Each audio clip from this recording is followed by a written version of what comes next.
Hari ini saya akan bercerita mengenai jenis-jenis ekonomi, ciri-ciri ekonomi dan kedatangan British sebelum dan selepas dan juga kesan kedatangan British kepada sistem ekonomi di Malaysia. Sistem ekonomi di Malaysia pada abad ke-19 sehingga tahun 1963 boleh dikategorikan kepada dua bentuk yang utama, iaitu sistem ekonomi sara diri dan sistem ekonomi dagangan ataupun ekonomi komersial. Apa itu ekonomi sara diri? Ekonomi sara diri ialah kegiatan ekonomi yang bertujuan sekadar untuk menampung keperluan harian keluarga. Maknanya, hasil kegiatan ekonomi hanya digunakan untuk keluarga mereka sahaja. Segala kelebihan pengeluaran akan dijual dan hasil jualan tersebut akan digunakan untuk membeli barangan keperluan yang lain yang juga menjadi asas keperluan seperti pakaian. Kegiatan ekonomi yang utama ialah bercucuk tanam, menangkap ikan dan memungut hasil hutan. Kegiatan pertanian merupakan kegiatan ekonomi sara diri masyarakat Melayu tradisional yang sangat penting. Merujuk kepada ini, padi pula merupakan tanaman utama memandangkan ia adalah makanan asasi masyarakat di rantau ini. Di tanah Melayu, terdapat dua jenis padi yang telah diusahakan iaitu padi sawah dan padi huma. Padi sawah ditanam di kawasan rendah dan di lembah sungai yang subur dengan tanah aluvium. Penanaman padi sawah dipercayai diperkenalkan oleh orang Thailand di negeri-negeri Melayu Utara dan orang Minangkabau di negeri-negeri selatan. Negeri-negeri yang terkenal dalam penanaman padi sawah di tanah Melayu ialah Kedah, Melaka, Negeri Sembilan dan Pahang. Antara negeri ini, Kedah merupakan negeri yang terkenal sebagai jelapang padi negara kita. Menjelang pada abad ke-18, dataran Perlis dan seberang perai juga turut menjadi kawasan penanaman padi yang utama. Penanaman padi sawah ini berkembang dengan pesat adalah dipengaruhi oleh sistem pengairan yang digunakan sejak abad ke-19. Air telah dibawa masuk ke sawah padi melalui tali air dan terusan. Antara terusan yang terkenal ialah terusan Wan Mat Saman yang dibina pada tahun 1885 di Kedah. Di Negeri Sembilan pula, kincir telah dibina untuk membawa air masuk ke sawah padi. Berbanding dengan penanaman padi sawah, padi huma ditanam secara berpindah randa setiap kali penanaman dijalankan kerana kesuburan tanah telah hilang atau berkurangan. Biasanya, padi huma ditanam di kawasan yang bergunung ganang. Sebagai contoh, suku kaum dusun dari Murut di Sabah dan Sarawak yang tinggal di kawasan pedalaman melakukan kegiatan penanaman padi huma. Terdapat juga tanaman-tanaman lain sebagai pelengkap kepada hasil padi seperti ubi dan sayur-sayuran. Penanaman tanaman ini menjadi penting kerana ia merupakan makanan selang dan ubi juga dijadikan sebahagian makanan utama sewaktu bekalan beras tidak mencukupi. Kegiatan perikanan merupakan pekerjaan utama bagi masyarakat Melayu yang tinggal di tepi laut dan sungai. Hasil tangkapan akan dijadikan keperluan diri sendiri dan lebihan hasil akan dijual. Kegiatan perikanan dapat dilihat khasnya di negeri Terengganu dan Pahang. Mereka menjalankan aktiviti mereka di antara bulan Mac sehingga bulan Oktober dan dihentikan antara bulan November hingga Februari kerana pada masa itu merupakan musim tengkujuh. Pada musim tengkujuh, nelayan-nelayan di negeri ikan akan menangkap ikan di kolam, sungai dan sawah padi. Selain itu, mereka juga cuba memperbaiki alat-alat penangkapan mereka pada masa ini.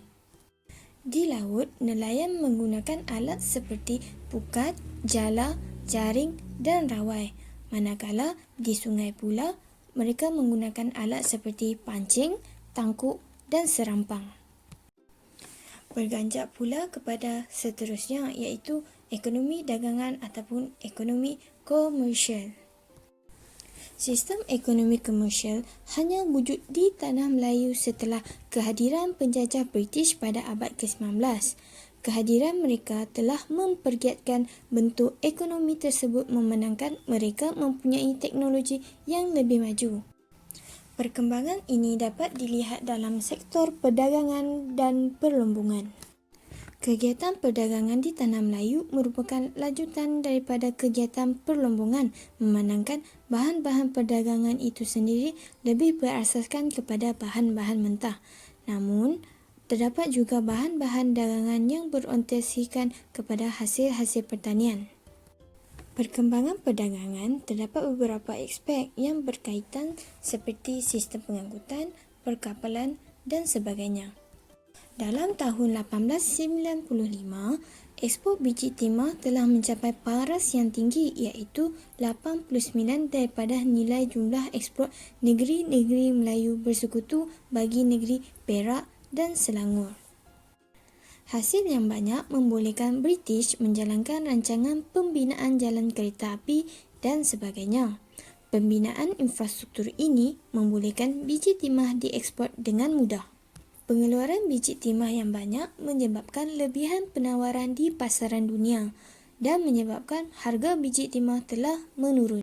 Selain biji timah, lada hitam, rempah, gambir dan tebu juga merupakan barang dagangan yang penting.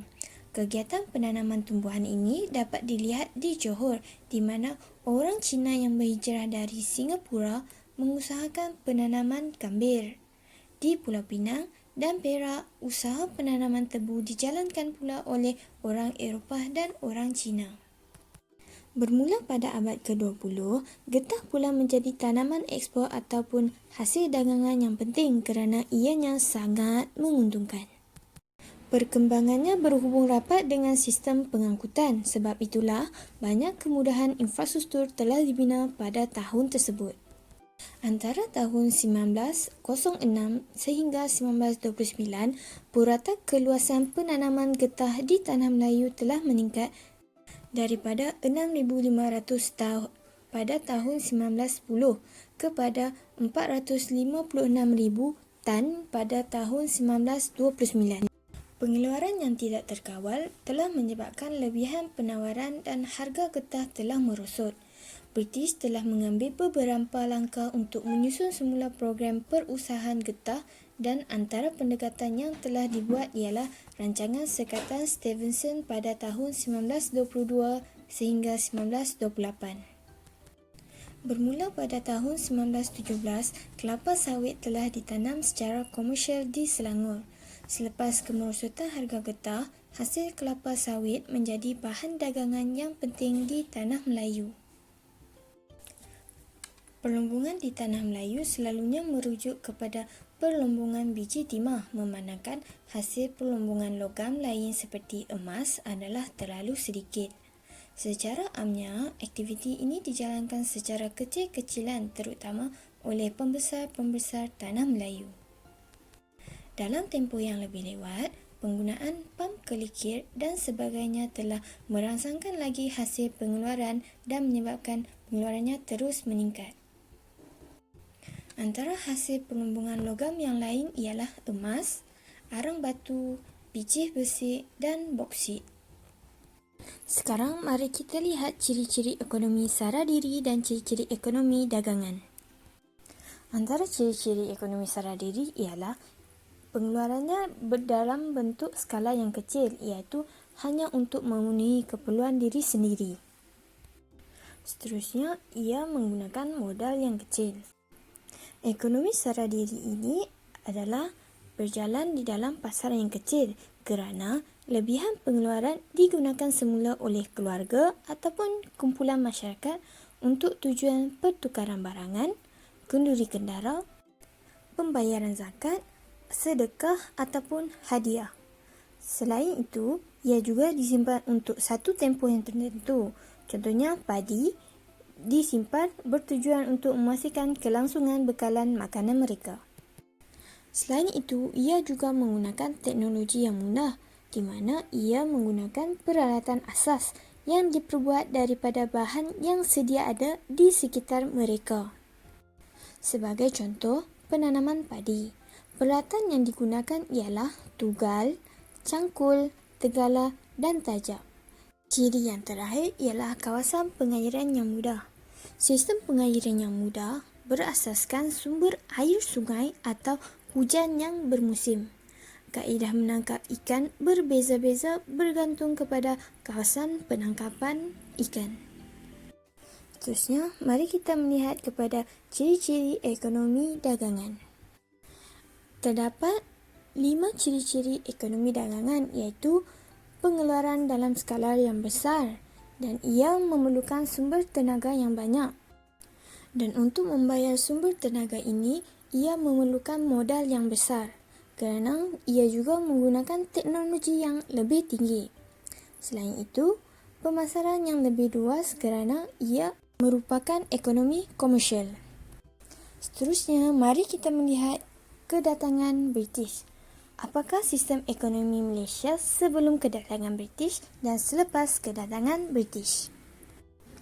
Ekonomi dagangan sebelum kedatangan British ialah lombong biji timah dimiliki oleh golongan pembesar Melayu dan dikerjakan oleh buruh tempatan.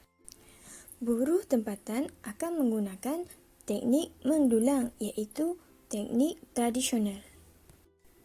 Terdapat 6 pembesar yang memiliki lombong biji timah. Siapakah mereka?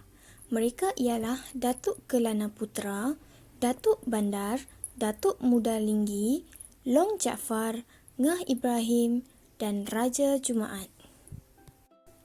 Bagaimana pula ekonomi dagangan selepas kedatangan British? Kedatangan British pada abad ke-19 di Tanah Melayu telah menyebabkan mereka menguasai pelabuhan utama dan mewujudkan rangkaian ekonomi dagangan yang berkembang pesat. Terutamanya di kawasan yang kaya dengan biji timah dan sesuai seperti Kedah. Kepesatan dasar pertanian yang mereka laksanakan telah menyebabkan ekonomi tradisional kawasan luar bandar terpinggir dan ketinggalan. Akhir sekali, mari kita lihat kesan kedatangan British kepada sistem ekonomi di Malaysia. Antara kesannya ialah telah wujud 2 bentuk ekonomi secara serentak, iaitu ekonomi sara diri dan juga ekonomi dagangan. Seterusnya, wujudnya ketidakseimbangan pembangunan antara negeri-negeri di pantai timur dan negeri-negeri di pantai barat. Dan terakhir sekali ialah wujudnya permintaan yang tinggi terhadap biji timah dan telah menyebabkan kerajaan membawa masuk tenaga buruh luar daripada China. Oleh itu, sekian saja ringkasan untuk sistem ekonomi di Malaysia pada hari ini. Sekian daripada saya, Siti Najah binti Ismail yang bernombor kad matrik 281006. Terima kasih. Personaliti yang baik bermula dengan hati yang banyak memberi. Terima kasih kerana menonton. Oleh itu, jangan lupa untuk memberikan sedikit masa anda untuk menekan butang like untuk hari yang lebih baik dan ceria.